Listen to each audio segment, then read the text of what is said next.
Good morning. Today is Sunday, November 13th, 2022.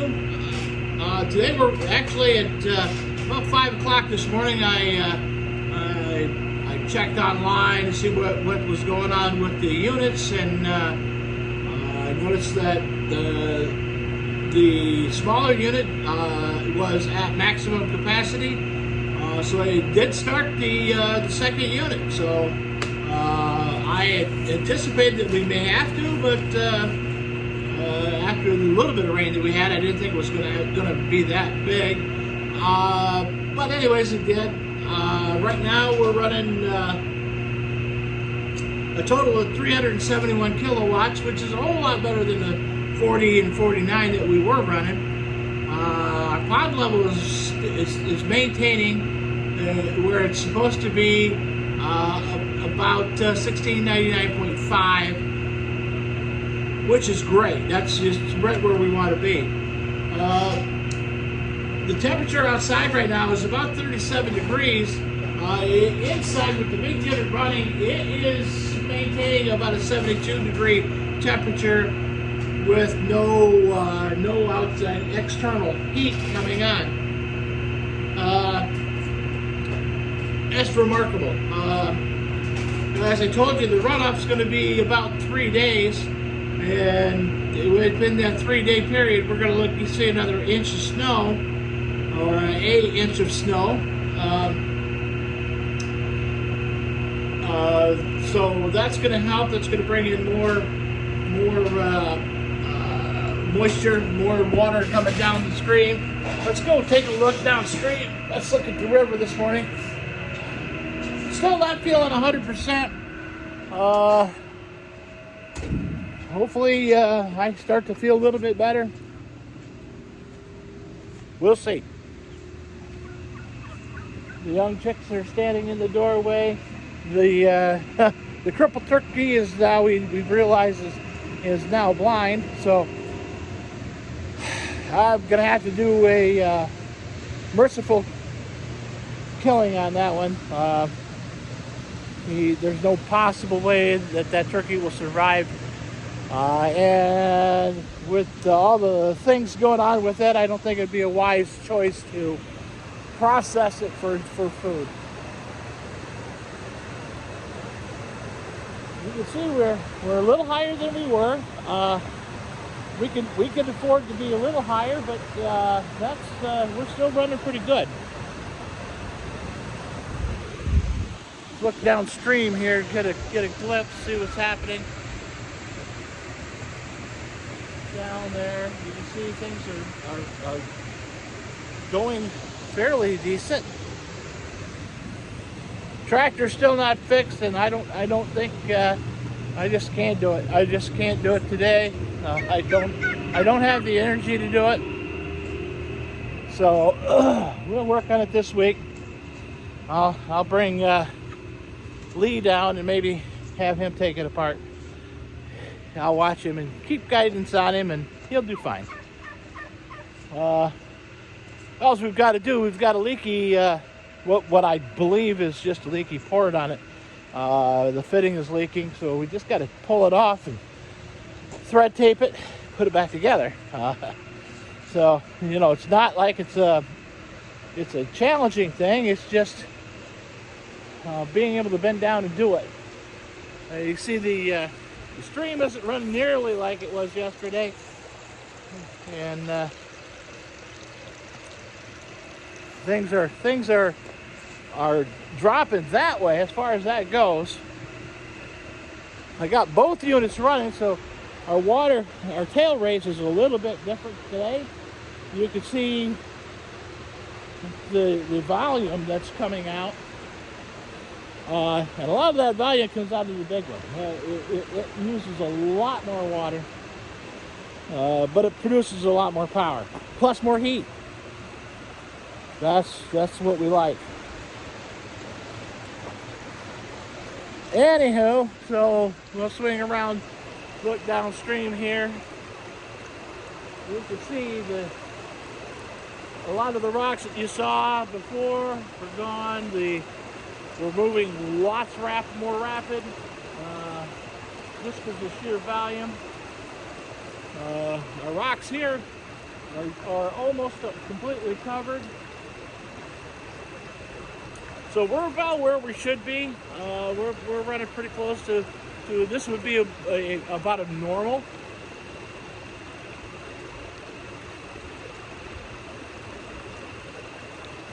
With this, with the force of this water, after everything has been so slow, it will actually flush the river, and it will get rid of a lot of the leaf litter and debris that would have floated downstream all winter, all summer long. We had months of low water, so this will help with that. This will send it on down to Algonquin Lake, which is in the town of Wells. It's a man-made lake. They have a power station there. It'll go into the lake and settle out at the head of the lake. So, not that we want that to happen, but that's usually what'll happen, or it'll get stuck in some of the wide flats. Came in last night, and when I got here, the pretty rooster was hanging upside down off the fence inside. Got his toe caught trying to jump in. I don't know how long he had been hanging there, but he's pretty docile when I went over there and got his foot out. Pulled him out of there, and he kind of meandered back like he was a little bit dizzy. A little sore on his foot. I knew that he would be fine, just resting, going to bed, which he did. He went right in when said, "I've had enough for the day."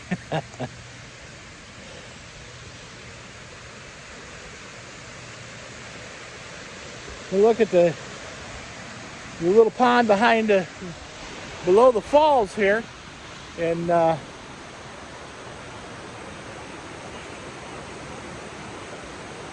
see how it's faring out.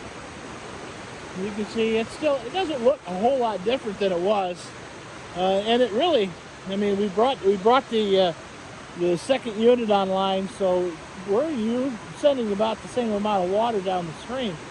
There for a while, when the smaller unit reaches maximum output, regardless of what the flow is through it, it just has to send water over the top of the flashboard. So we don't want, as a standpoint of operating, we don't want the water to flow over the flashboards. We want it to run through the turbines. Well, so that's why it's important to have them set up so that you can run them at the same time and generate a little bit more power. The output, we're capable of running 850 kilowatts out of the station, and so we're not even halfway there yet. It would take a great amount of water more to be able to do that, and we could see that. It was. I mean, it's still overcast, so it's possible it could rain, could snow. Talking to some friends in Ohio yesterday on the phone, and they had got some snow. So I was teasing them a little bit because it was still 53 degrees here. We're not gonna get over 39 today. It's gonna be cooler the rest of the week. We'll see. We will see snow probably Wednesday. They're calling for an inch, maybe an inch and a half, which is nothing. Nothing. That's nothing for us. And it's going to be above freezing, so it will hit the ground and dissipate. It might accumulate a little bit depending on how fast it's coming, but as soon as the sun comes out or the sun comes up, things warm up, I've got a ceramic wall heater that I picked up from a customer. They didn't want it anymore, so I had to buy a plug-in thermostat for it. And I'm testing it out, and it's working well. So I'm not sure what I'm going to do. I might put that in the coop when it starts getting really cold, because I can mount it on the wall.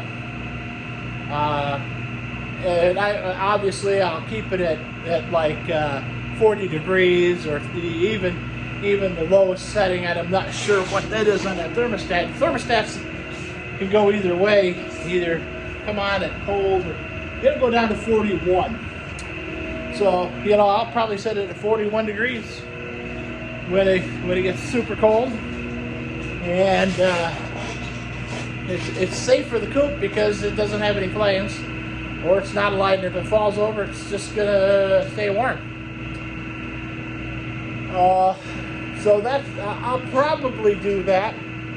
Put that inside the coop just to keep the girls warm. I'm not sure exactly yet what I'm going to do with the other coop. I might just integrate those young chicks in with the other hens and keep everybody in one, because I've had 40 some plus in one coop at one time.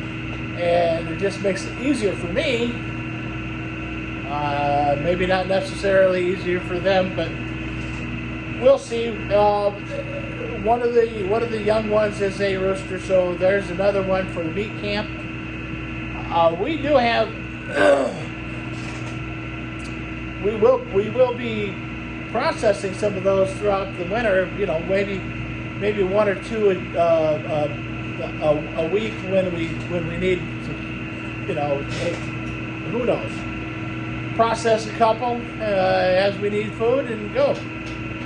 As soon as April comes around, I'll take a clutch of eggs, put them in the incubator, and start incubating again. You know, we'll see how that happens. I did hear yesterday, as a matter of fact, that our local oil supplier, home heating oil, is having trouble getting kerosene for heating. I was told that his buy-in price was $7 a gallon. Well, you know, he's still got to make a profit on that, so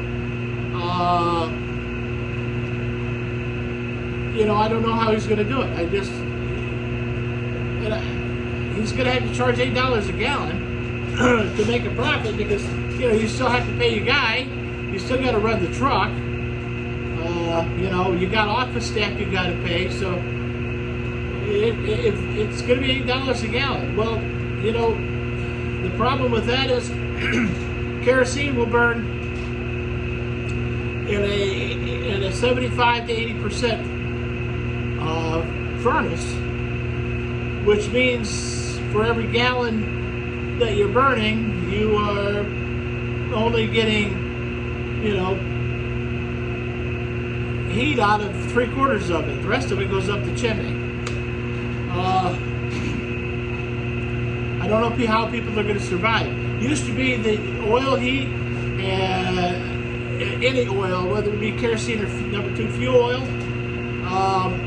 it used to be it was, you know, 50 cents a gallon, and it was like the most economical thing to use outside of wood, you know, it was 50 cents a gallon. If you lost 2 cents, 3 cents of it, you went, okay, that's fine. But when it's $7 and $8 a gallon, that's tough. That is just tough. I don't know how people are going to survive. I really don't. I just flat out, I don't know how they're going to survive this winter. It's not going to get any better. It's not going to get any easier. It's probably going to get worse. They said the same guy told me, and he's a reliable guy. He's not a guy that just throws stuff out to throw stuff out. He said the Port of Albany, which is where most of the diesel fuels and home heating oils and stuff like that come from, they ran out of diesel fuel last week. When we start seeing that crap happening, that affects the supply chain, because if you can't run a truck to get product to you, it doesn't do you good. You can't rely on electric heat, not up here. People are going to have to do that. People are going to have to run electric, but we want to save money. And if you don't have a wood stove and have it all hooked up and set up for supplemental heating, that supplemental heating may become your primary heat source. And just because if you can get wood, again, another problem. Diesel fuel, the skidders, all that drag the lumber out of the woods to the site where the loggers can cut it up, and all the equipment that they use run on diesel fuel. Then they've got to haul it to your house, whether that would be hauling it with a diesel truck or even a gasoline-powered vehicle. It's got to get to your house. And then you've got to do the labor to cut it up, or if it's already cut up, you're doing good. But I just don't understand it. But we're not gonna get into politics here and say whose fault it is. It's a very scary situation, and people need to be aware that we're in trouble. We are in big trouble. We're going back 50 years, 75 years, maybe farther than that, backwards.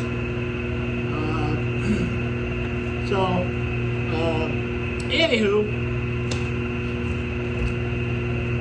if you've got a good solution, now's the time to come up with it, because we're going to have something. We burn propane. It's included in my rent, so that's because I live in a multi-unit house, so that's all included in my rent, and but we're watching it. We're not running that like we were, and we're not going to be able to. I've got backup heaters, because when our power goes out, we're out. Our power can go out for 3-4 days any time of the year. So I've got heaters and propane heaters, and take the barbecue grill style tanks. We keep 3-4 of those full all the time. Used to be they were $10-12 to fill up, and now they're $25.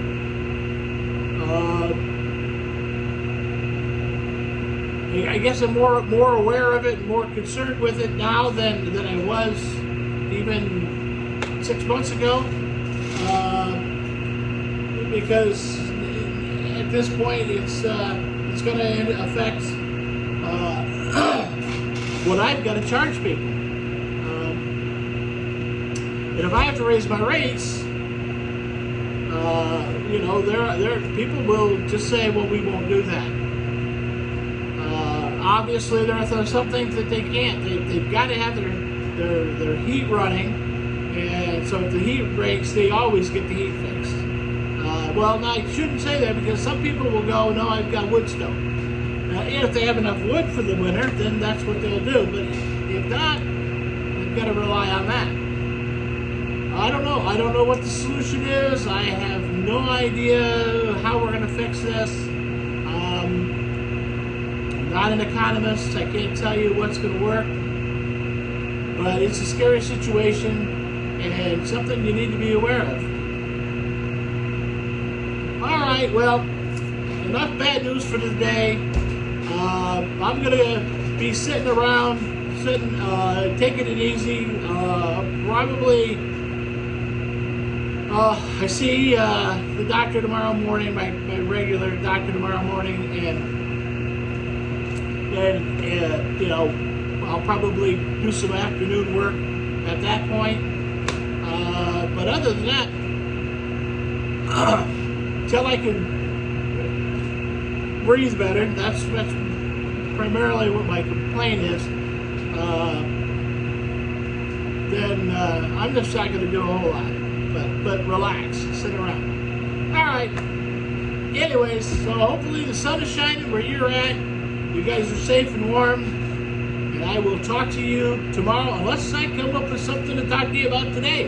We'll see. Maybe something exciting is going to happen. All right. Anyways, I'll talk to you later.